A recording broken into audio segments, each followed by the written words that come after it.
चलिए videos on कर लीजिए। एंड लास्ट क्लास में हमने 4.3 सेशन खत्म किया था। मैंने न्यूमेरिकल के वीडियो लेक्चर्स ऑलरेडी अपलोड करवा दिए हैं, तो प्लीज देखना स्टार्ट कीजिए। कोई भी डाउट है तो पूछिए। सेशन 4.4 में स्टार्ट करवा रहा हूँ सोलेनॉइड। थोड़ा सा शैडो आ रहा होगा, चला लेना इधर उधर।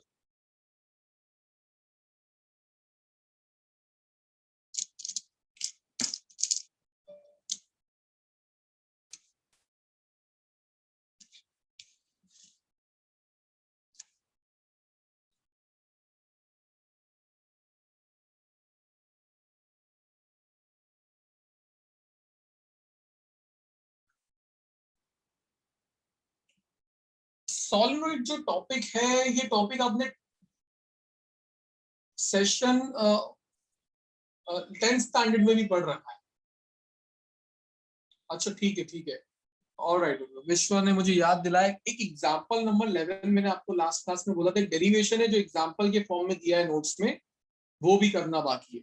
चलो पहले हम ये वाला टॉपिक सोलेनॉइड कंप्लीट कर लेते हैं और फिर उस वो वाले डेरिवेशन को कर लेंगे।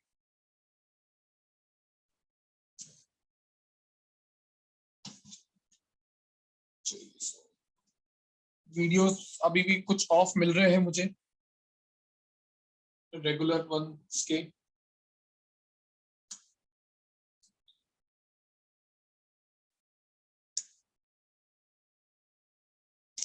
सोलेनॉइड 10th स्टैंडर्ड में भी था और कभी कभी बनाया भी जाता था। ऐसा होता था कभी कभी, शायद आपने देखा होगा अपने फ्रेंड्स को या कि वो नेल के ऊपर वायर को बाउंड करके नेल में मैग्नेटिज्म जगा दिया जाता था। मतलब नेल फिर अट्रैक्ट या रिपेल करने की एबिलिटी उसमें आ जाती थी।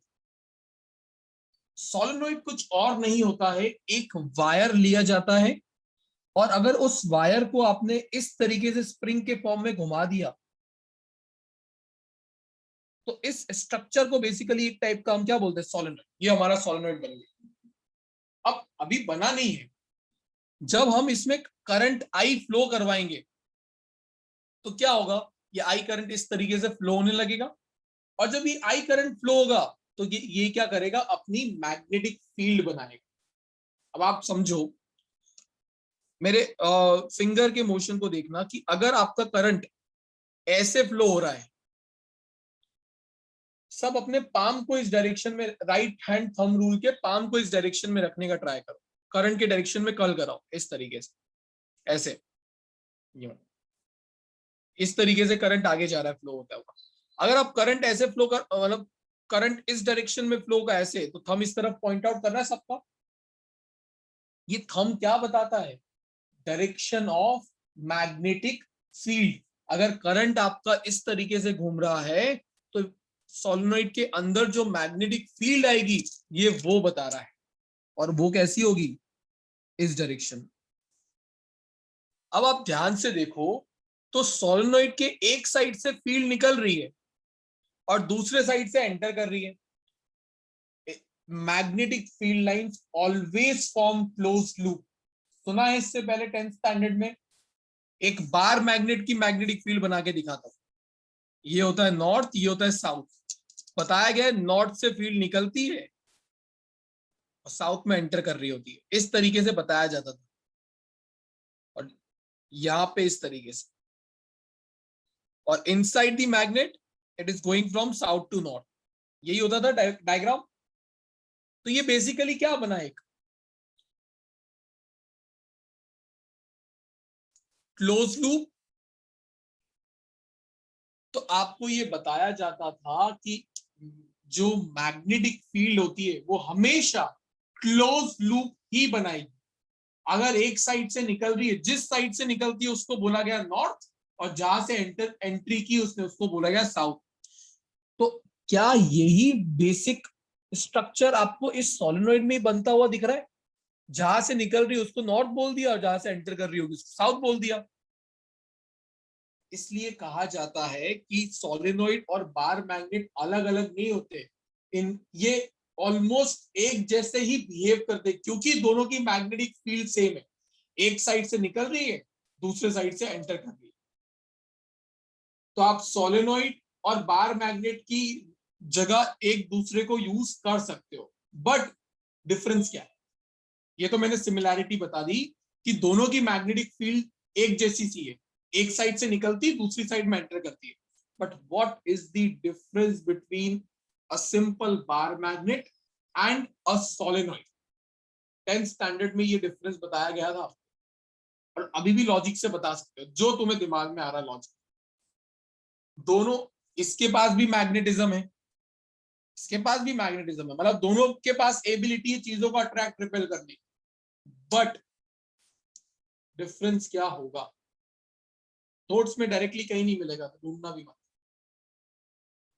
यश, Shreya.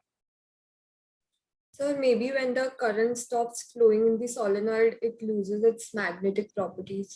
Very good, point number 1 Shreya ने एकदम परफेक्ट पॉइंट बोला।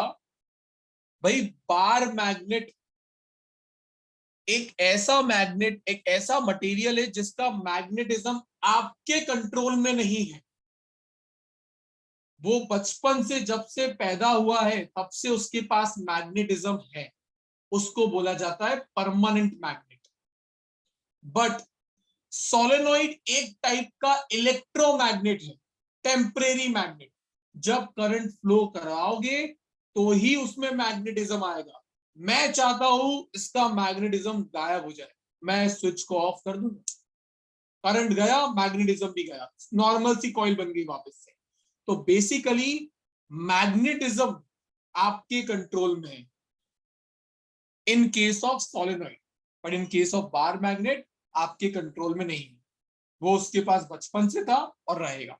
आप कभी भी इसमें इसको मैग्नेट बना दो, कभी भी इसको नॉर्मल स्प्रिंग बना दो, क्या करके? करंट को ऑन ऑफ कर। तो ये पहला पॉइंट बड़ा अच्छा बताया श्रेया ने, करंट ऑफ करवाते से सोलेनॉइड अपना मैग्नेटिज्म लूज कर देगा, मैग्नेटिक प्रॉपर्टीज लूज कर देगा। ओके फ्रेंड्स, वीडियो ऑन करना पड़ेगा अनम्यूट करने के लिए।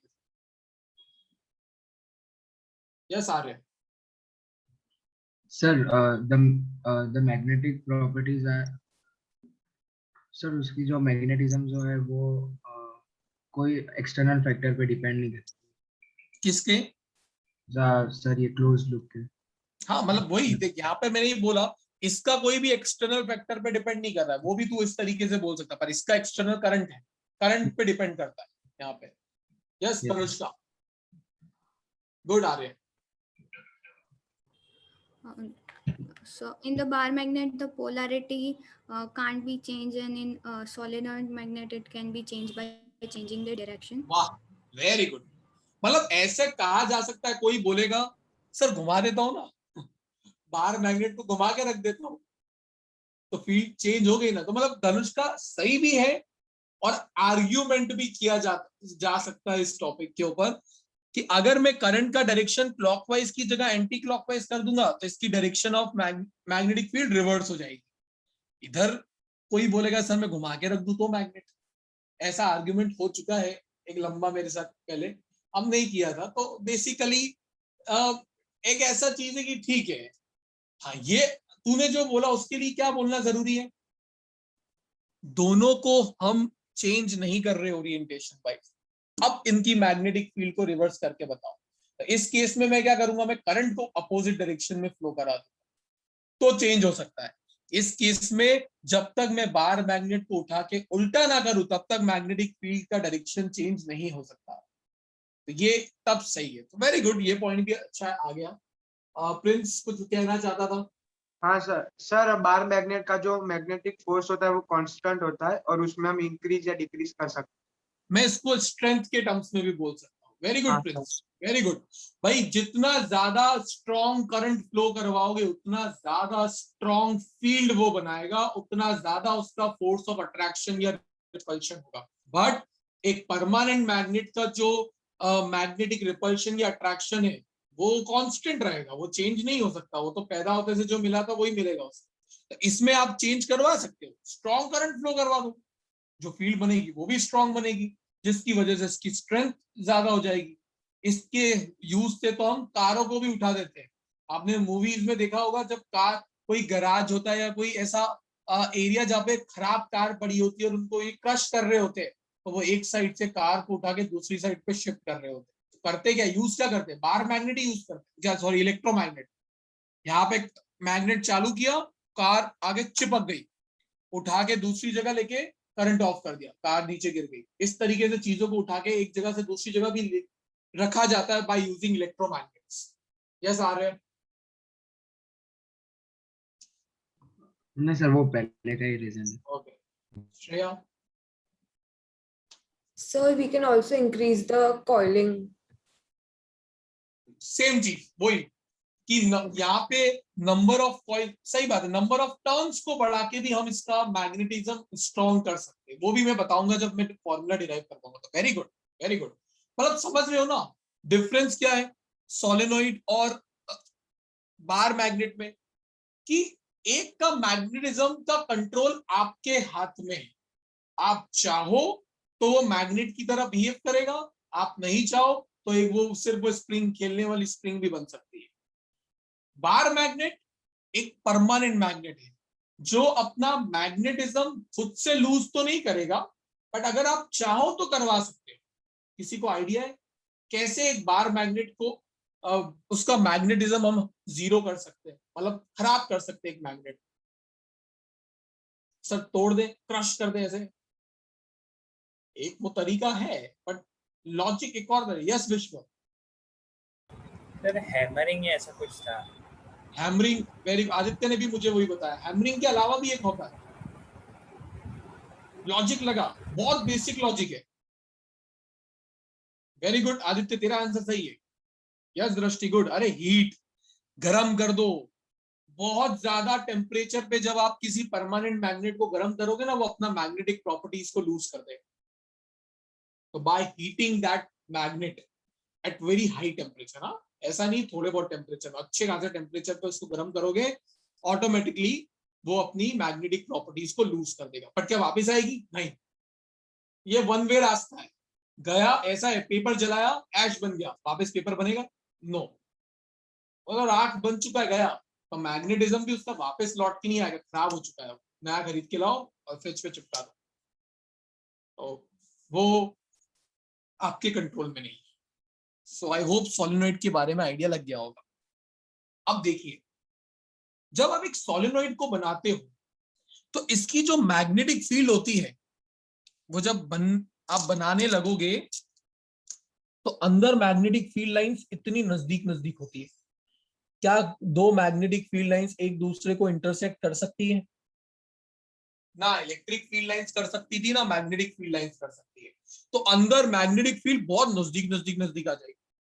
अब क्या मैंने ये आपने 10th में भी पढ़ा था, मैंने इलेक्ट्रिक फील्ड के कंसेप्ट में भी बताया था, relative closeness of electric field line या relative closeness of magnetic field line gives the strength of magnetic field. जितनी ज्यादा नजदीक फील्ड लाइंस होगी, उतनी ही फील्ड लाइंस एक यूनिट एरिया में से पास हो रही होगी, तो उतनी ही ज्यादा स्ट्रेंथ होगी। बट जब आप ये फील्ड लाइंस को बाहर बनाने जाओगे ना, ये फील्ड लाइंस अंदर ऑप्शन नहीं था, पर बाहर तो ऑप्शन था ना दूर दूर जाने का। तो इसकी वजह से क्या होता है, outside the solenoid magnetic field weak हो जाती है, और वीक होने की वजह से हम हमारे हर डेरिवेशन में मैग्नेटिक फील्ड को आउटसाइड द सोलेनोइड क्या मान के चलेंगे? Zero, almost zero. तो हमारे लिए मैग्नेटिक फील्ड कहां एग्जिस्ट करेगी? सिर्फ इनसाइड द सोलेनोइड, बाहर एग्जिस्ट नहीं करेगी। बट आपको कोई ये बोले ऐसा एक्चुअली है तो बता देना ऐसा एक्चुअली नहीं है। मैग्नेटिक फील्ड लाइंस हमेशा क्लोज लूप फॉर्म करती है, तो ऐसा बिल्कुल नहीं है कि अंदर होगी बाहर नहीं होगी। वीक है, बहुत वीक है, इतनी वीक कि बाहर का मैग्नीट्यूड अंदर के मुकाबले नेग्लिजिबल किया जा सकता है। इसलिए हम बोल देंगे there is no magnetic field present outside the solenoid, but inside तो होगी, और उसी का डेरिवेशन हमें करना, कितनी होगी। समझ में आया? कोई डाउट है किसी को? माही, विश्वा, दृष्टि, कृषा, ध्रुमी, वरुण, चार्मी, बड़े दिनों बाद आई है घूम फिर के। विधि, मनुष, जय, दिया, दिया नहीं, दिया तो आती है, आदित्य, प्रियांशी, आपका कुछ कनेक्टिविटी आया सब्जेक्ट में? Yes, sir. अब जो भी चैप्टर्स बचे हुए हो मुझे एक बार मैसेज कर देना, मैं उसकी कुछ क्लासेस अरेंज करवा सकता हूँ, कुछ वीडियोस के थ्रू करवा सकता हूँ, सो दैट थोड़ा ट्रैक पे आ जाए। Okay. Thank you. चलिए अब करते हैं derivation, which is also very important, exam में आते हैं। यहाँ से सब डेरिवेशन इंपॉर्टेंट ही चलने वाले हैं अब, और बहुत सारे डेरिवेशन, चैप्टर 4 डेरिवेशन के ही चैप्टर्स।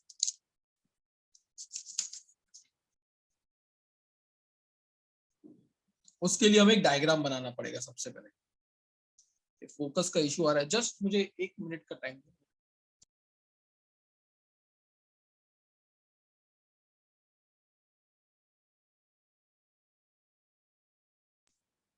तब तक सब पॉइंट नंबर 1 और 2 अच्छे से पढ़ के रखो।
चलिए स्टार्ट करते हैं। Yes yes Sir, second point of second point. क्या दिया रीड कर? In case of finite solenoid, the magnetic field is not uniform inside the solenoid and is calculated using Biot-Savart's law. Finite और infinite solenoid का meaning ये होता है, हम हमारे केस में सबसे पहले तो इजी चीजों को पढ़ना पसंद करेंगे। अब Yes. इजी चीजों को पढ़ने के लिए हम क्या करते हैं, हम हमारे सोलेनॉइड के नंबर ऑफ टर्न्स बढ़ा के लेंथ बड़ी कर देते हैं। लेंथ बड़ी हो जाने से क्या होती है, अंदर की जो मैग्नेटिक फील्ड होती है वो सब स्ट्रेट होने लगती है, यूनिफॉर्म दिखने लगती है। बट फॉर फाइनाइट एक छोटा सा सोलेनॉइड होगा ना, वो चीज पॉसिबल नहीं होती है उसके अंदर, इसलिए उसके तरीके अलग होते हैं। तो हमारे लिए जो होगा वो कंपेरेटिवली, ये जो इसका रेडियस होगा कॉइल का वो बहुत छोटा होगा as compare to this length. Length होगी बड़ी सी और ये होगा छोटा, जिसकी वजह से अंदर की फील्ड यूनिफॉर्म है, और वही फील्ड का फॉर्मूला हम निकालना चाहते हैं। ठीक है,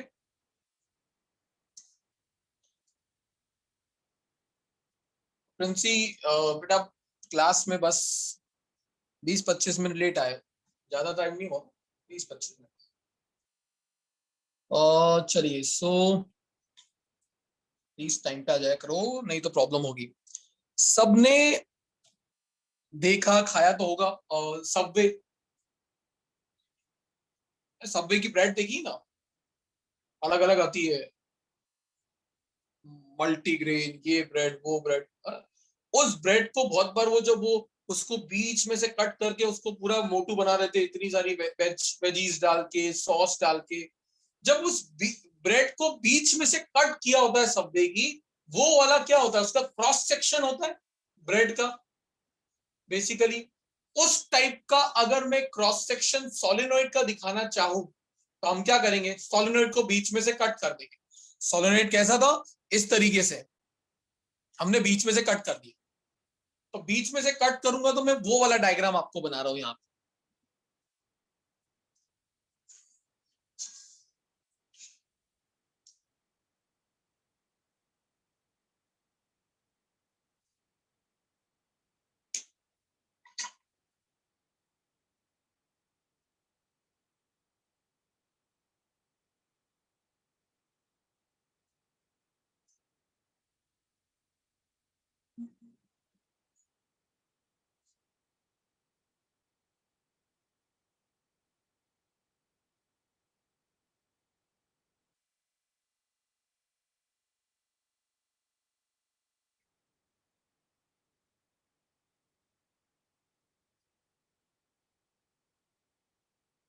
पीछे से तो वो सर्कल दिखेगा, आगे से वो कट चुका है।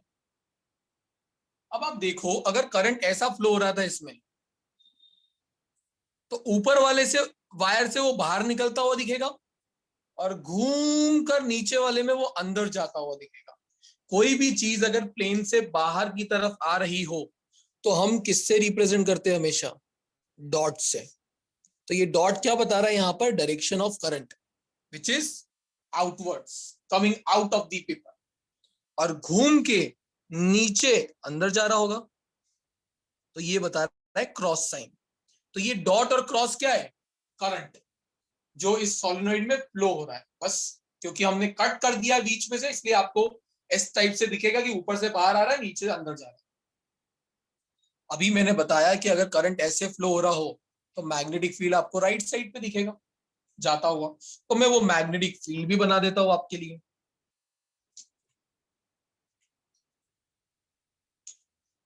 तो यूनिफॉर्म मैग्नेटिक फील्ड अंदर हमें बनता हुआ दिखेगा। ये सोलेनॉइड बहुत बड़ा है, हमने पेज के लिहाज से बनाया है।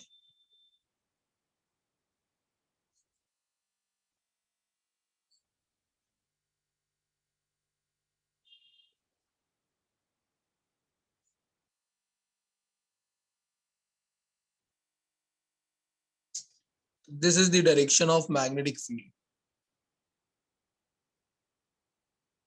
तो ग्रीन वाली लाइंस बता रही है मैग्नेटिक फील्ड, ब्लैक वाले डॉट और क्रॉस बता रहे करंट। अब इसकी अगर हमें मैग्नेटिक फील्ड अंदर किसी पर्टिकुलर पॉइंट पे निकालनी हो तो एम्पियर भाई साहब ने एम्पियर सर्किटल लॉ में कहा था कि जिस पॉइंट पर आपको मैग्नेटिक फील्ड निकालनी हो वहां पे मेरे नाम का लूप बना दो, जिसको हम बोलते हैं एम्पीरियन लूप। तो यहां पर हम एक रेक्टेंगुलर एम्पीरियन लूप कंसिडर करेंगे, किसके नाम पर, एम्पियर के नाम पर। तो वो लूप हमारा कुछ ऐसा बनेगा, जो आधे लूप को रखा गया है बाहर और आधे को रखा गया है अंदर, और ये इस पॉइंट से पास होता है। इस रेक्टेंगुलर लूप की जो लेंथ है वो है L। इसको नाम दे दिया A, इसको नाम दे दिया B, इसको C और इसको D। दिख रहा है सब कुछ क्लियर? ओके। एक चीज बताओ, अगर मेरे नंबर ऑफ टर्न्स वो एक ही टर्न हो, लेट्स से एक टर्न ही है, तो उसमें करंट फ्लो हो रहा है I। तो अगर 2 टर्न होंगे तो टोटल करंट कितना हो जाएगा, 2I। 10 टर्न्स होंगे तो कितना हो जाएगा, 3I। 50 टर्न्स होंगे तो 50I। तो टोटल नंबर ऑफ टर्न्स अगर कैपिटल N है तो टोटल करंट कितना होगा, NI। तो मैं ये सब चीजें यहां पे आपके लिए अलग से लिख देता हूं। अगर मेरे सोलेनॉइड में टोटल नंबर ऑफ टर्न्स क्या कहा मैंने? टोटल नंबर ऑफ टर्न्स है कैपिटल N और एक टर्न में करंट फ्लो हो रहा है I, तो टोटल करंट जो होगा वो कितना हो जाएगा? Ni।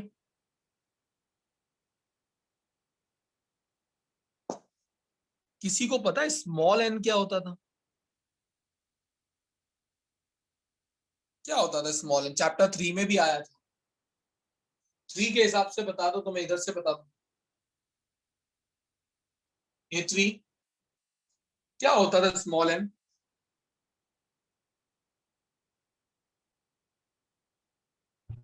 Sir n is equals to Q E वाला।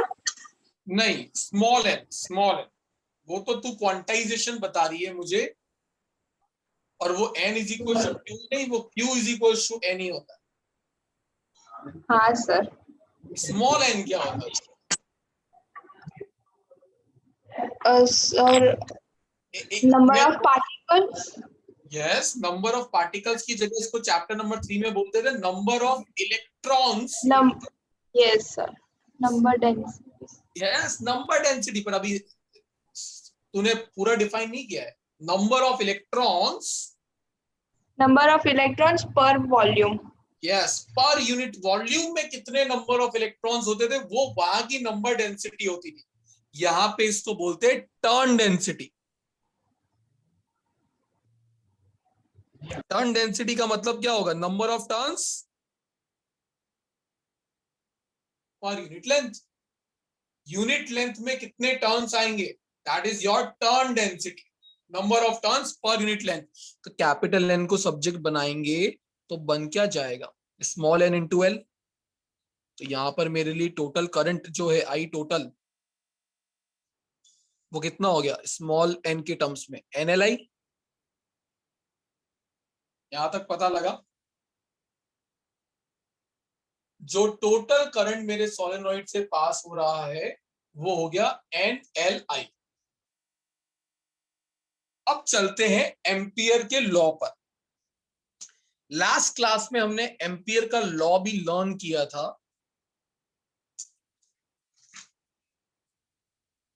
फ्रॉम एम्पियर्स सर्क्यूटल लॉ,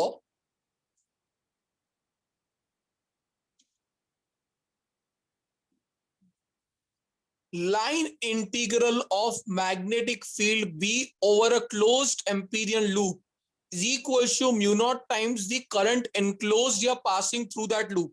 याद आया? ऐसा कुछ किया था। B डॉट dl का क्लोज्ड इंटीग्रल हमेशा म्यू नॉट I के बराबर होगा, ऐसा हमने लास्ट क्लास में लर्न भी किया था। 3-4-5 बच्चों ने मुझे बताया भी था। तो जो राइट हैंड साइड पे टोटल करंट लूप से पास हो रहा है वो लूप का करंट तो हमने निकाल लिया NLI। अब बात आती है कि LHS के साथ कैसे डील किया जाए। तो मेरा जो लूप है वो रेक्टेंगल है और रेक्टेंगल में है 4 साइड्स, तो चारों साइड को अलग अलग ट्रीट करते हैं। देखो,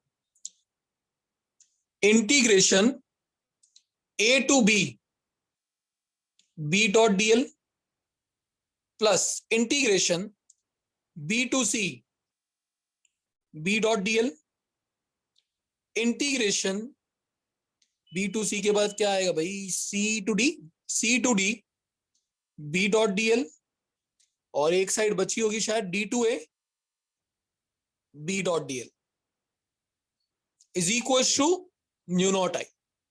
मैंने अपने LHS के इंटीग्रेशन को 4 पार्ट में डिवाइड कर दिया। समझ आई?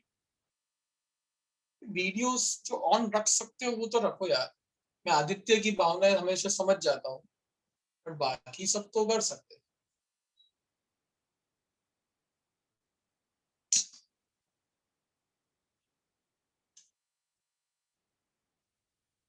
अब जादू देखना, 4 में से 3 टर्म हो जाएगी 0, लाइफ हो जाएगी इजी। क्यों 0 होगी वो समझते हैं। पहले मुझे कोई बताओ, यहाँ पे जब डॉट हटता है तो कॉस थीटा आता है या नहीं आता? वो थीटा किसके बीच का एंगल होगा? थीटा किसके बीच का एंगल होगा? अगर a dot B A B cos theta होता था तो थीटा वेक्टर ए और वेक्टर बी के बीच का एंगल था, तो b डॉट डीएल करके जो एंगल आएगा, वेरी गुड दृष्टि, प्रांजलि, विश्वा, good. Sir, angle between magnetic field and length.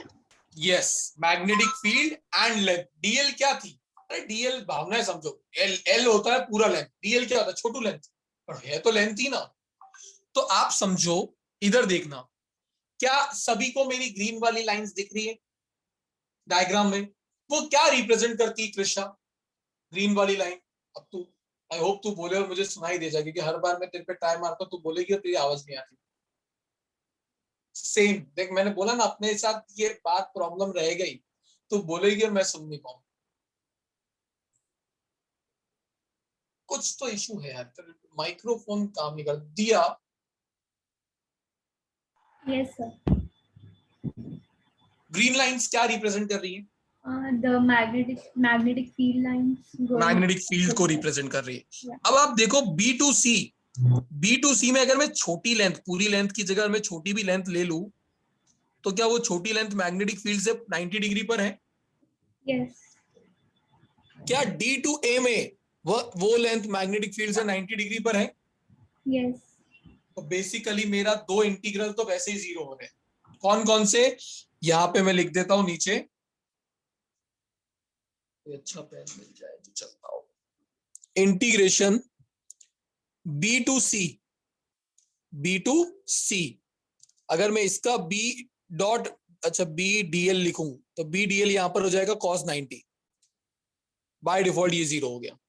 और इंटीग्रेशन D2A, अगर मैं D2A वाला इंटीग्रेशन लिखूं तो बी डीएल इधर भी cos 90, ये भी जीरो हो गया। तो ये दो इंटीग्रेशन तो कांस्टेंट, सॉरी जीरो हो चुके हैं।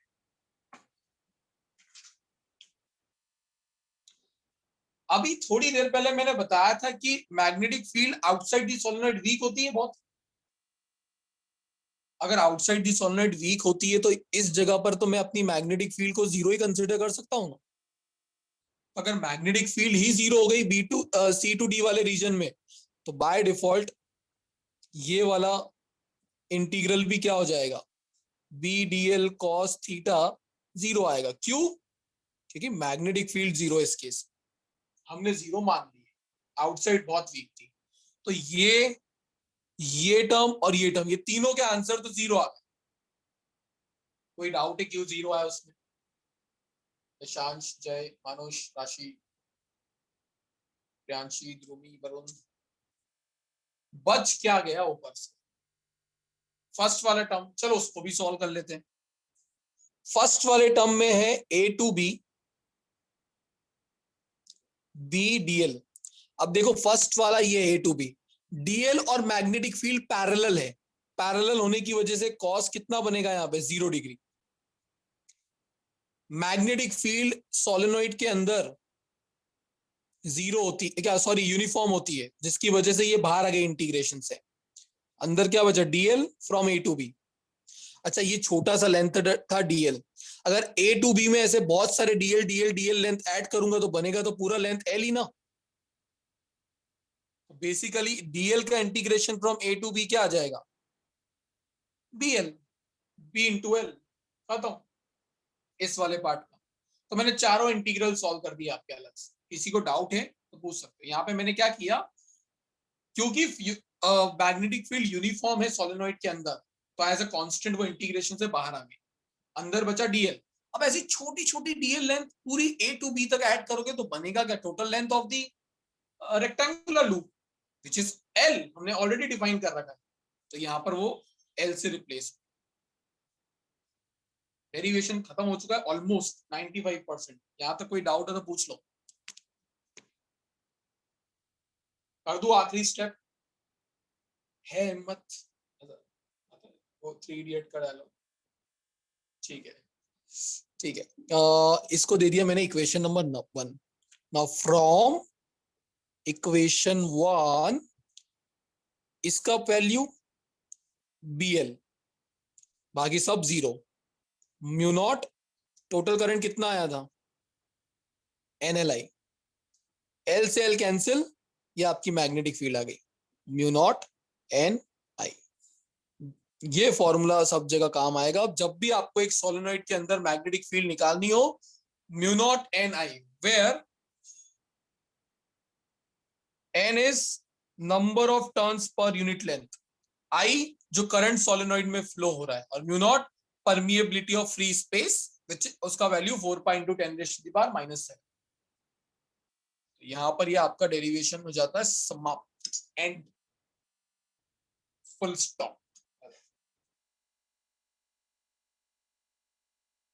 कोई डाउट हो पूछिए, क्योंकि अगला जो कंसेप्ट होगा टॉरॉइड वाला, वो भी ऐसा ही है, कोई चेंज नहीं उसमें, फाइनल आंसर भी सेम ही आने वाला है। बोलिए राजकुमार जी, प्रिंस। सर ये जो आपने साइड में रेड कलर से लिखा है ना एन और आई वाला, वो एक बार वापस समझाओ ना। समझा देता हूं, पर तुझे मेरी हेल्प करनी पड़ेगी। हाँ सर। एक कॉइल होती है प्रिंस, तो बेसिकली एक स्प्रिंग एक टर्न से तो बनती नहीं है, हाँ सर। बहुत सारे टर्न्स होंगे। तो मैंने बोला टोटल नंबर ऑफ टर्न्स को प्रिंस कैपिटल एन से रिप्रेजेंट करेंगे, चला लेगा। Yes sir. अब मान ले कि अगर एक टर्न में करंट फ्लो होता आई, तो 2 टर्न में कितना होता? 2i। 10 टर्न्स में कितना होता? 10i। तो फिर n टर्न्स में कितना होगा? ni। ni। अब सर मैंने पर बोला, बोलो। करंट तो कांस्टेंट नहीं होता, करंट की वैल्यू मतलब। करंट की वैल्यू चेंज नहीं हो रही है, पर अगर मैं टोटल करंट निकालूंगा तो जैसे जैसे टर्न्स बढ़ेंगे, वो टर्न्स में मेरा टोटल करंट भी बढ़ता जाएगा। मैं तो मेरे को डील करना आता है एक कॉइल के साथ। ओके। नंबर ऑफ कॉइल्स बढ़ेगी तो मेरा बढ़ता चला जाएगा। Okay sir. फिर आगे का पार्ट पता है क्या हो गया? नहीं सर, वो एक बार वो बता दो। स्मॉल एन होता है number of turns per unit length. Unit length में कितने टर्न्स थे? ओके, फ्रीक्वेंसी जैसा, मतलब एग्जैक्ट वेवलेंथ बोलना और तो वो सही सब नहीं, था वो। नंबर डेंसिटी जैसा बोलना चाहिए। हाँ हमने हाँ। चैप्टर 3 में पढ़ा था कि पर मीटर क्यूब में 10⁻28 जितने इलेक्ट्रॉन्स होते हैं, तो वो थी number density of electron, that is number of electrons per unit volume. तो वैसे ही होता है टर्न डेंसिटी, एक यूनिट लेंथ में कितनी turns, number of turns per unit length. Length अगर बहुत बड़ी है तो मैं तो यूनिट लेंथ की टर्न्स देखता हूँ। Number of turns per unit length कितनी है? n/l।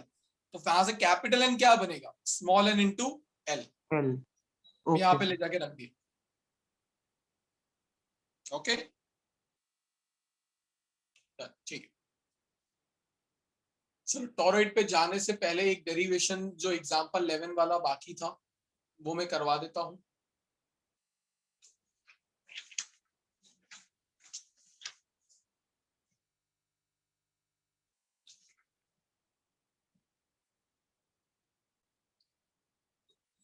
वहां पर आपको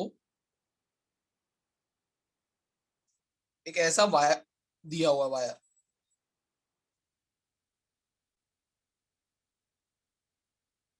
और इधर से आई करंट ऐसे दिखाया हुआ। ये कोई और वायर नहीं है, ये ऐसा ही वायर। बस अगर मैग्नीफाइंग ग्लास से देखोगे तो बड़ा होके दिखेगा, मोटू सा हो गया। तो बस वो इतना ही डिफरेंस है, वायर यही है, और इस वायर में कुछ करंट फ्लो हो रहा है। तो यहां पर भी कुछ करंट फ्लो हो रहा है। उन्होंने क्या बोला है, हम चाहते हैं कि 2 जगह पर आप मैग्नेटिक फील्ड निकालो इस करंट की। एक वो पॉइंट होगा जो इस वायर के बाहर होगा, और एक वो पॉइंट होगा जो इस वायर के अंदर होगा। अब अगर मेरे इस वायर का रेडियस कैपिटल आर है, तो एम्पियर भाई साहब का लॉ जो कहता है वो अभी, जैसे मैंने अभी भी बताया, जिस पॉइंट पर मैग्नेटिक फील्ड निकालना चाहते हो लूप उस जगह से पास होना चाहिए। तो इन माय फर्स्ट केस मैंने एक एम्पीरियल लूप कंसीडर किया जो मेरे बाहर पी पॉइंट से पास होता हुआ बनता है। उसका रेडियस एम्पीरियल लूप का स्मॉल आर है। तो मेरा केस नंबर 1 क्या बन जाता है? When small r is greater than capital r. और और केस नंबर 2 क्या बनेगा, अंदर वाला, जो अभी मैं नहीं करवा रहा हूं, बाद में करते हैं। क्वेश्चन रीड करो एक बार, ऐसा कुछ दिया है सब जो मैं बोल रहा हूं। एग्जाम्पल नंबर 11 पर हूं मैं आपके सेशन 4.3 के। पेज नंबर मेरे नोट्स में सीबीएसई वाले शायद खुले हुए, इसमें 222 है। शक्ल ऐसी दिखती है।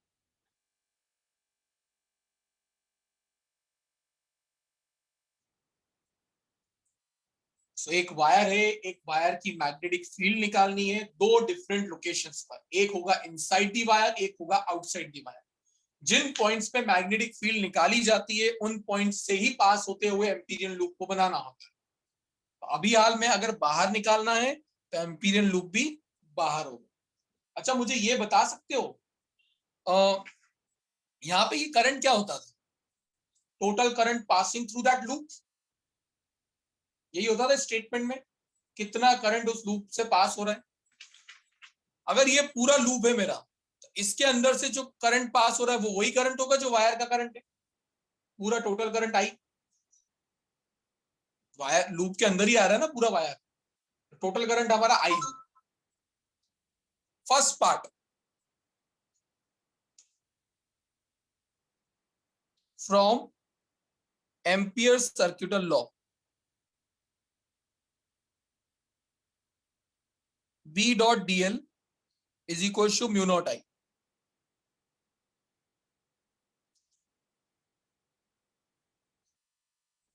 मैग्नेटिक फील्ड और लेंथ में एंगल 0 बन रहा होगा। तो यहां पर जो डेरिवेशन में लास्ट क्लास में करवाया था वैसा ही डेरिवेशन है, b d l cos 0 degree mu naught I. B constant होने की वजह से बाहर आ जाएगा, और अगर इस पूरी ग्रीन वाली लूप पर छोटे छोटे डीएल डीएल डीएल लोगे तो वो बनेगा क्या, सरकमफेरेंस। तो ये आपकी मैग्नेटिक फील्ड आ गई। लास्ट क्लास में भी ऐसे डिराइव करवाया था एक formula, mu naught I divided by 2 pi r, जहां से पता लगता है magnetic field is inversely proportional to r. मतलब जैसे जैसे वायर से दूर जाओगे फील्ड रिड्यूस होगी। पहले पार्ट में किसी को कोई डाउट है तो पूछो। ये वही डेरिवेशन है जो पॉइंट नंबर 4.3 का किया था कि वायर से आर डिस्टेंस पर फील्ड निकालनी हो, तो यही तो होती थी। लास्ट क्लास में जाते वक्त भी मैं यही बोल के गया था कि इसमें कोई लॉजिक नहीं था, इस पूरे डेरिवेशन में लॉजिक सेकेंड पार्ट में आया।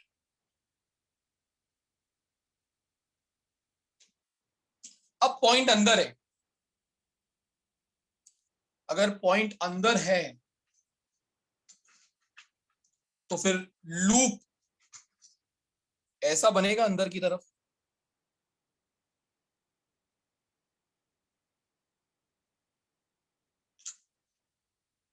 और उसका रेडियस भी स्मॉल आर है। तो आपका केस नंबर 2 क्या बन जाएगा, when r is less than capital r. ये पता लग रहा है जो मैं बोल रहा हूँ, मुझे आइडिया नहीं लग रहा, तुम्हें लग रहा है, क्योंकि आधी तो स्क्रीन ब्लैक है। मैं अपनी नेगेटिव एनर्जी में पढ़ा रहा हूँ, पॉजिटिव तो दूर की बात है, नॉर्मल भी नहीं पढ़ा पा रहा हूँ। मुझे पता ही नहीं लग रहा है सामने वाले को पता लग रहा है नहीं पता लग रहा है, क्योंकि डाउट्स आ नहीं रहे हैं। जो शक्लें मेरे को नॉर्मल दिखती है उनकी मेरे को पता है, उनको आएगा तो पूछ लेंगे, बाकियों का no idea, not at all. Drishti question एक बार तू खुद ही बोल के बता देगी तो मैं बता सकूं।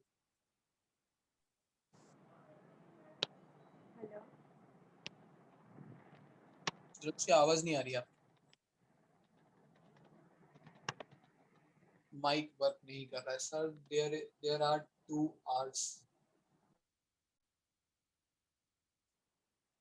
मैं वापस से बता देता हूं। अब बाहर वाला जो लूप था भूल जाओ, वो हो गया खत्म।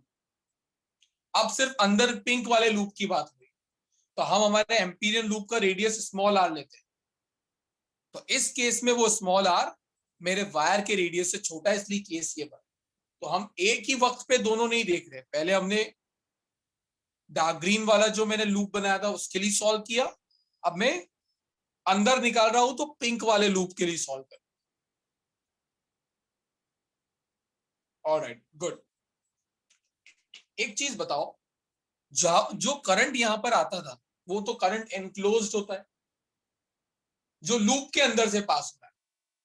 अब यहां पे प्रॉब्लम नहीं है, जिस करंट आई की हम बात कर रहे हैं वो तो पूरे वायर से पास हो रहा है, तो मतलब ये करंट तो ऊपर से भी पास हो रहा होगा, नीचे से भी पास हो रहा होगा, जो लूप के बाहर है। तो मेरे लिए यहाँ पे टास्क क्या है, मुझे वो करंट निकालना है जो सिर्फ इस रीजन में फ्लो हो रहा हो, इस लूप से पास हो रहा हो। बाहर वाला करंट मेरे कोई काम का नहीं होगा, मैं सिर्फ ये वाला करंट चाहता हूं जो इस लूप में से पास हो रहा हो, क्योंकि एम्पियर ने जो करंट एनक्लोज्ड बोला है वो वही करंट लिया जा सकता है जो लूप के अंदर से पास हो रहा हो, बाहर वाला करंट नहीं लिया जा सकता।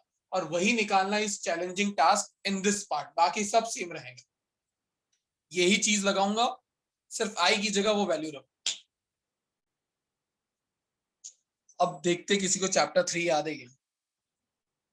चैप्टर 3 में ऐसा कुछ पढ़ा था, क्या होता था जे, वहां पे तो ज्यादा काम नहीं आया, यहां पे काम आया। वेरी गुड यश। जे क्या रिप्रेजेंट करता था चैप्टर 3 में? अगर देखना हो तो सेशन 3 में जा सकते हो, 3.3 में, वहां से आपको पता लग जाएगा जे क्या होता था। यस दिया, very good Aditya, Tanshi. Current density. Current density and it is defined as, विश्व करंट डेंसिटी को डिफाइन कैसे करते थे?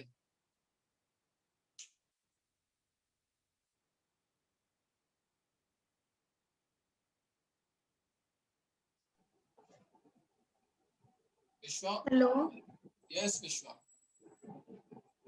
बोलते आवाज नहीं थी।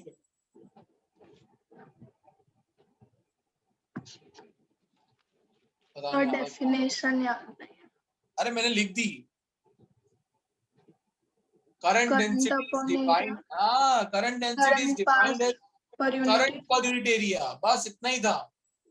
एक एरिया, एक यूनिट एरिया में से जो करंट पास होता है उसको बोला जाता था current density, current per unit area. Session 3.3 छोटू सा डेफिनेशन था।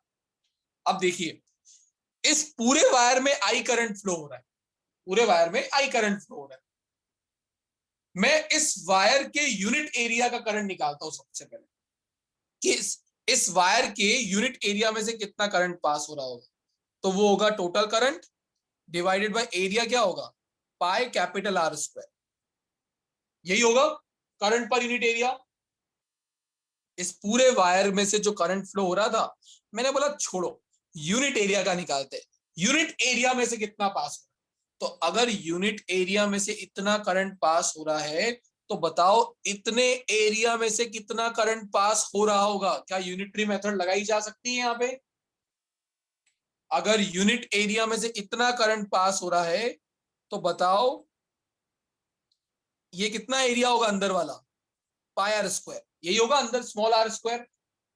तो पाई आर स्क्वायर एरिया में से कितना करंट पास हो रहा होगा, तो मैं बोल दूंगा यूनिट एरिया का करंट अगर I divided by pi capital R square था तो उसको इस एरिया से मल्टीप्लाई कर दो, आपको ये वाला करंट मिल जाएगा जो यहां से पास हो रहा है। ये लॉजिक है यहाँ। इसमें डाउट हो तो पूछ लो, मैं वापस रिपीट कर रहा हूं। हम हमेशा क्या करते हैं, यूनिट वॉल्यूम फाइंड कर लेते हैं, यूनिट एरिया फाइंड कर लेते हैं, यूनिट नंबर फाइंड करते हैं, फिर टोटल से डिवाइड करते थे जितना हमें चाहिए, मल्टीप्लाई करते थे जितना हमें चाहिए होता है। तो मैंने बोला एक यूनिट एरिया में से कितना करंट पास होगा, अगर मुझे वो पता लग जाए तो मैं टोटल एरिया जिसमें से मैं चाहता हूं निकालना उससे मल्टीप्लाई कर दूं। तो मैंने बोला कि अगर वायर में से फ्लो होने वाला टोटल करंट है आई और वायर का टोटल एरिया है पाया कैपिटल आर स्क्वायर, तो करंट पर यूनिट एरिया मिल गया मुझे ये। मैंने उस करंट पर यूनिट एरिया को इतने एरिया से मल्टीप्लाई कर दिया, तो पाई से पाई कैंसिल। अब जो करंट लूप में से पास हो रहा है वो मुझे मिल गया, इतना करंट पास लूप में से। इसमें कोई डाउट हो तो पूछ लो। मानुष, राशि, प्रिंसेद, रोमी, वरुण, चार्मी, विधि, विश्व, ठीक है भाई। सेम लॉजिक, एलएचएस में कोई चेंज नहीं होगा, सिर्फ आरएचएस में आई की वैल्यू चेंज हो जाएगी। तो LHS में तो वापस से ये वैल्यू कितनी बनने वाली वो मैं पूरी डिराइव नहीं करवा रहा हूं, b इंटू 2πr। फाइनली इस पूरे पार्ट को सॉल्व करके यही आएगा, म्यू नॉट आई डैश, इस बार करंट अलग है तो वो होगा I R square by capital R square. जो चीज कैंसिल आउट हो रही होगी, जो कि ये आर है, उसको उड़ा दो, बाकी आंसर आ जाएगा आपका mu naught I divided bye 2πr square, और एक आर ऊपर बचा था। तो ये फाइनल आंसर आपका आया मैग्नेटिक फील्ड का, which is directly proportional to r. मतलब सेंटर से जैसे जैसे सरफेस की तरफ जाओगे मैग्नेटिक फील्ड बढ़ेगी, और सरफेस से बाहर जाओगे तो मैग्नेटिक फील्ड कम होगी।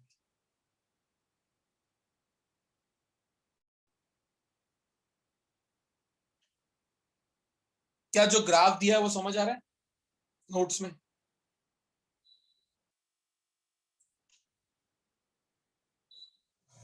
बाहर इनवर्सली प्रोपोर्शनल टू आर है। देखिए ग्राफ बनाते हैं, यहां पे आर है, यहां पे मैग्नेटिक फील्ड है। सबसे पहले अगर मेरा एम्पीरियन लूप अंदर होगा, मान लो ये रेडियस है मेरे वायर का, तो ये वो वाला एरिया होगा जहां पे स्मॉल आर छोटा होता है, और ये वो वाला एरिया होगा जहां पे स्मॉल आर बड़ा होता है।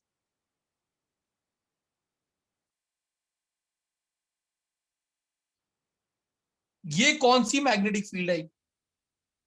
वायर के अंदर, और अंदर की magnetic field is directly proportional to r. तो मतलब आप जैसे जैसे सेंटर से सरफेस की तरफ जाओगे, आपके एम्पीरियन लूप वाला रेडियस तो बढ़ेगा ना, स्मॉल आर, तो आपकी मैग्नेटिक फील्ड अंदर डायरेक्टली प्रोपोर्शनल है। तो ये ग्राफ ऐसा गया। कहां तक डायरेक्टली प्रोपोर्शनल है? सिर्फ सरफेस तक।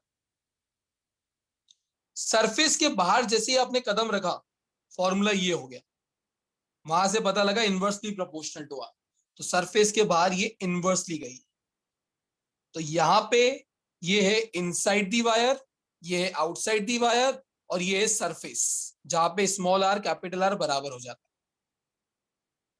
तो ये जो फॉर्मूलेज आए उसके अकॉर्डिंगली ये ग्राफ बनाओ। कोई स्पेसिफिक डाउट आ रहा है तो मैं वो समझाने में ज्यादा इंटरेस्टेड हूँ, बाकी मेरी साइड से तो एक्सप्लेनेशन कंप्लीट हो गया।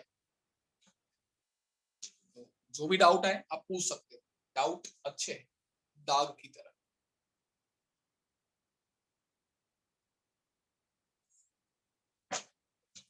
सिर्फ करंट डेंसिटी का कंसेप्ट नया था।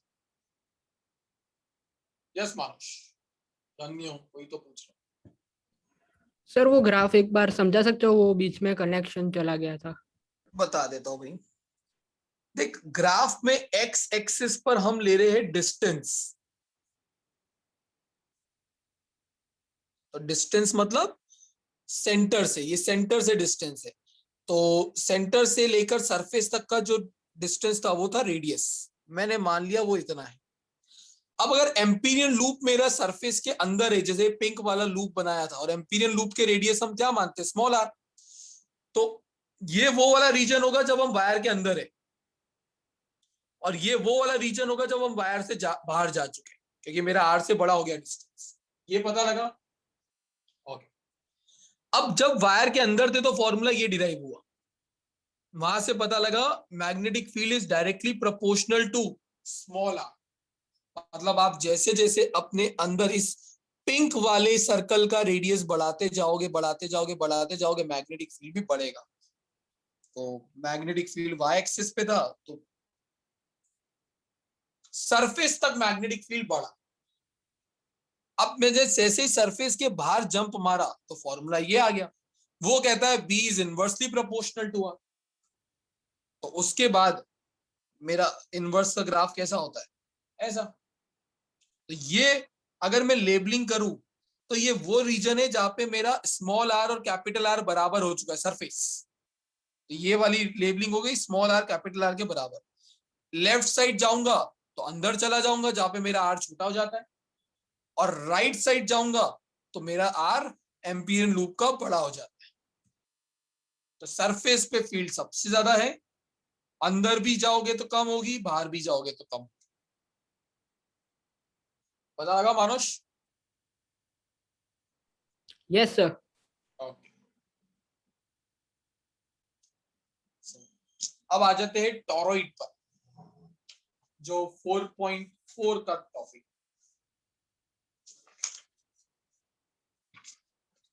टॉरॉइड और सोलेनोइड का डिफरेंस अगर आप मेरे को देख के बता दो तो बड़ा अच्छा है, इजी है, पढ़ के बताना है क्या डिफरेंस है दोनों के,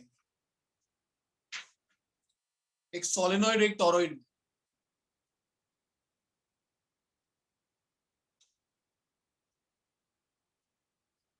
और सोचते वक्त कल की क्लास में बच्चे ने मेरे को बोला सर मेंदू वड़ा याद आ गया मुझे, साउथ इंडियन डिश होती है ना बड़ा, वो याद आ गया। ओके दृष्टि,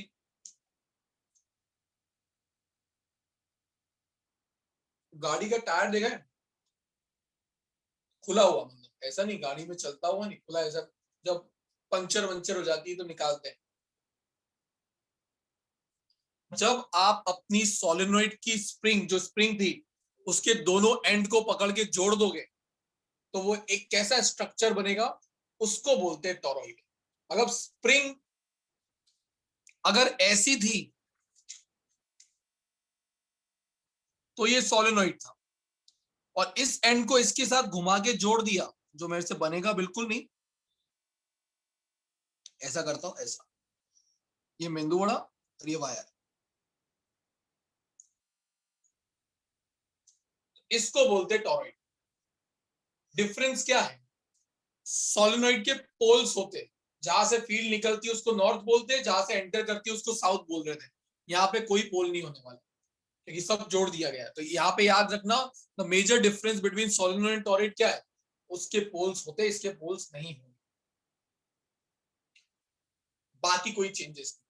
तो डंकिन डोनट्स के डोनट्स खाए हो तो वैसे इमेजिन कर लेना कि एक डोनट के ऊपर वायर बाउंड कर दिया जाए, या अपना बिंदु बड़ा तो नहीं खा लेना, तो जैसे टायर के ऊपर वायर बाउंड कर दिया जाए इस तरीके से स्प्रिंग में, तो वो जो शेप बनता है, वो जो स्ट्रक्चर बनता है, उसको बोलते हैं टॉरॉइड। क्या है वो इमेजिन हो गया। अब इस टॉरॉइड की निकालनी है मैग्नेटिक फील्ड, 3 जगह, 3 में से 2 जगह 0, तो बात ही खत्म हो जाएगी, एक ही जगह का आंसर आने वाला। तो उसके लिए पेज नया, डेरिवेशन नया, डायग्राम अच्छे से समझो, क्योंकि नोट्स का डायग्राम देख के स्टूडेंट थोड़ा कंफ्यूज हो जाते हैं, सर क्या तो टॉरॉइड और कौन सा एम्पीरियन लूप है, ये इसमें पता नहीं लग रहा है। तो मैं आपके लिए वो थोड़ा डायग्राम बना देता हूं खुला खुला, कि आपको पता लग जाए।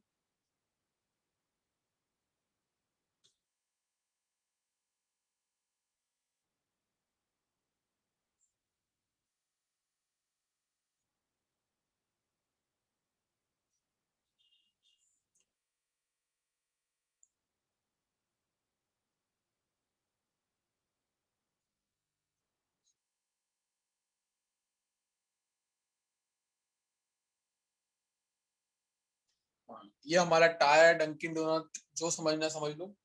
इसके ऊपर कर दिया गया है वायर बाउंड इस तरीके से। अब अगर आप उसका क्रॉस सेक्शन देख रहे हो तो आपको एक साइड से करंट बाहर आता हुआ दिखेगा, एक साइड से अंदर, जैसे मैंने आपको सोलेनोइड में इमेजिन करवाया था।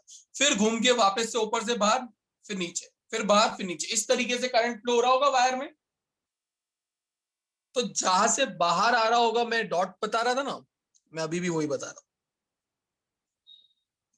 तो ये करंट बाहर की तरफ आ रहा है और यहाँ पे घूम के अंदर की तरफ जा रहा है, तो ये पूरा बना दो ऐसा।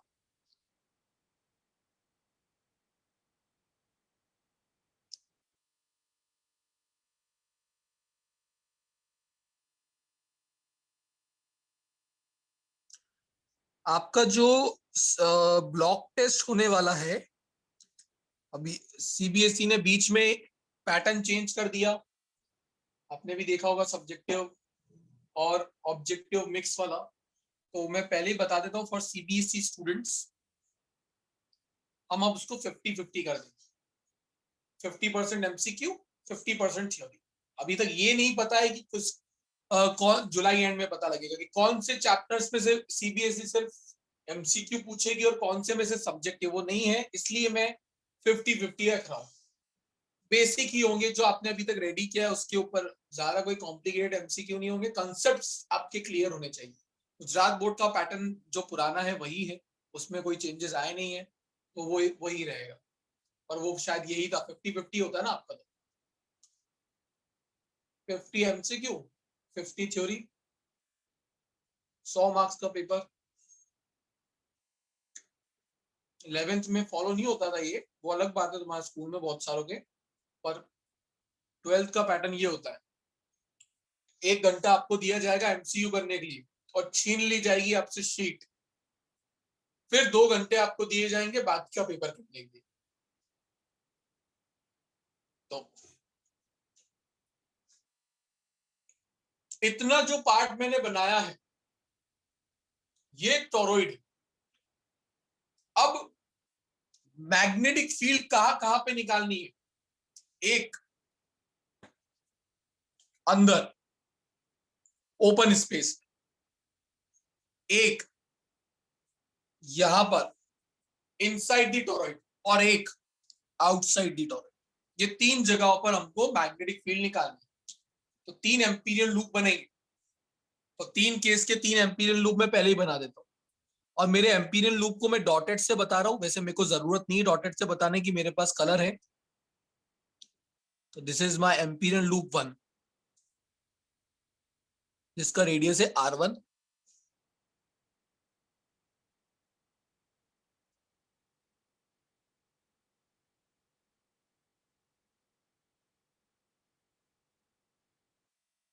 ये है मेरा एम्पीरियल इमेजिनरी एम्पीरियल लूप।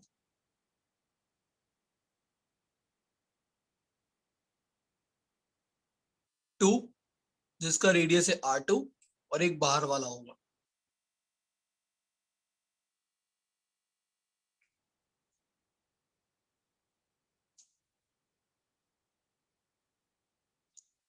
जिसका रेडियस है R3।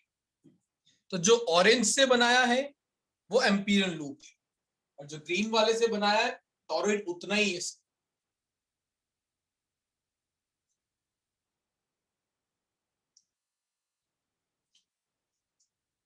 कह सकते हैं धनुष का ऐसा भी।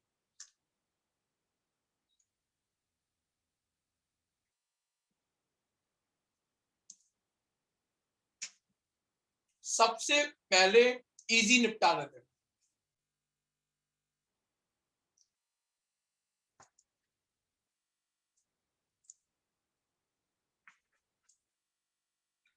Case 1,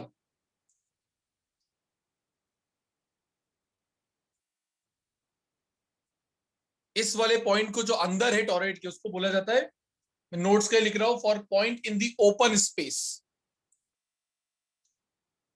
for point in the open space, और ओपन स्पेस तो बाहर भी थी, तो ये उन्होंने लिख दिया स्पेसिफाई करके, इंटीरियर टू टोरॉइड। इस पॉइंट की बात हो रही है। सिर्फ फॉर्मेलिटी के लिए लिखूंगा, from ampere circuital law B.dl is equal to mu naught I. पर एक चीज बताओ, इस लूप के अंदर कितना करंट है? कुछ भी नहीं, करंट तो बाहर है, अंदर तो कुछ है ही नहीं।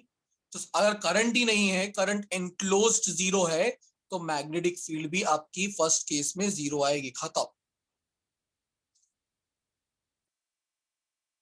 समझ आई क्यों जीरो हो गई? Because there is no current enclosed within the loop. अगर करंट ही नहीं है अंदर, तो कहां से हम मैग्नेटिक फील्ड लाएंगे अंदर?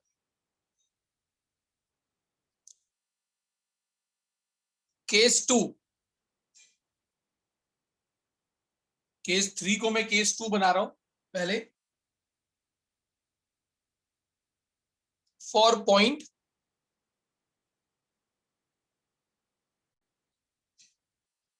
चलो ऑर्डर में ही चलते हैं, inside the toroid. For point inside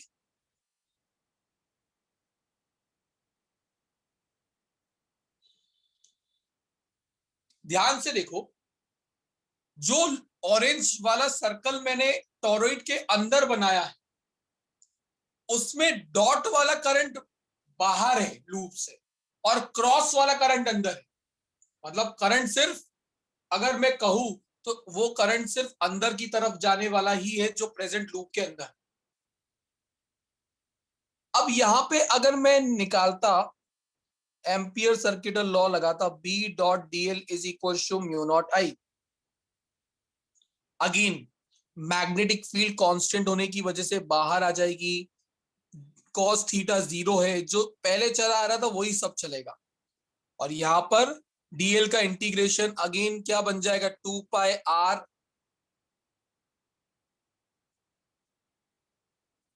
और बी का वैल्यू कितना आ गया, mu naught I divided by 2 pi r. अच्छा, टोटल करंट में अगर नंबर ऑफ टर्न्स n है तो आपको टोटल करंट को n से मल्टीप्लाई करना पड़ेगा। तो लास्ट स्टेप में मैं यहाँ पे लिख रहा हूं आई टोटल, यहाँ आई टोटल और यहाँ पे टोटल की वैल्यू लिख दी ni, तो यहाँ पे ऊपर आ जाएगा ni। इसको ऐसे लिख दूंगा म्यू नॉट ni, खत्म। Where n is equal to capital N divided by 2 pi r, number of turns per unit length वही है, पर सर्कल में लेंथ सर्कमफेरेंस बन जाती है। तो ये आपका inside the toroid magnetic field का फॉर्मूला आ गया। पिछले 3-4 डेरिवेशन में एक ही एक चीज कर रहे हैं बार बार, तो ये याद हो जानी चाहिए। बी डॉट डीएल में एंगल cos 0 होगा 1, मैग्नेटिक फील्ड बाहर आ जाएगी। इंटीग्रेशन डीएल का अगर सर्कल हो तो सर्कमफेरेंस बन जाता है, सीधी लेंथ हो तो एल का एल रह जाएगा।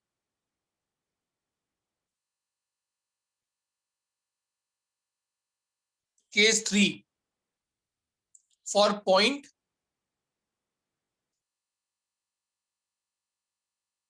in the open space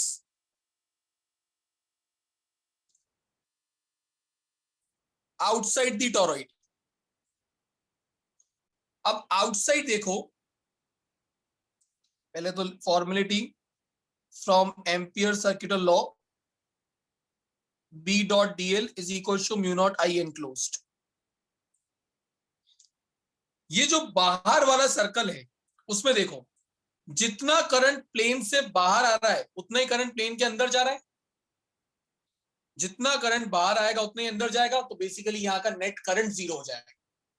अंदर वाले में था नहीं, यहाँ पे नेट सम 0 हो गया बाहर वाले के लिए। तो नेट सम 0 होने की वजह से आई एनक्लोज्ड 0, मैग्नेटिक फील्ड इज 0। तो सिर्फ मैग्नेटिक फील्ड जो एग्जिस्ट करती है वो इस रीजन में है अंदर,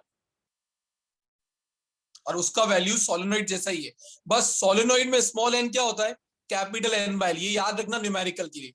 अगर सोलेनोइड हो तो स्मॉल एन का value capital n by l था, और टोरॉइड के केस में लेंथ 2 पाई आर से रिप्लेस हो जाती है क्योंकि सर्कल है। तो ये आपका टोरॉइड का डेरिवेशन भी हो जाता है खत्म।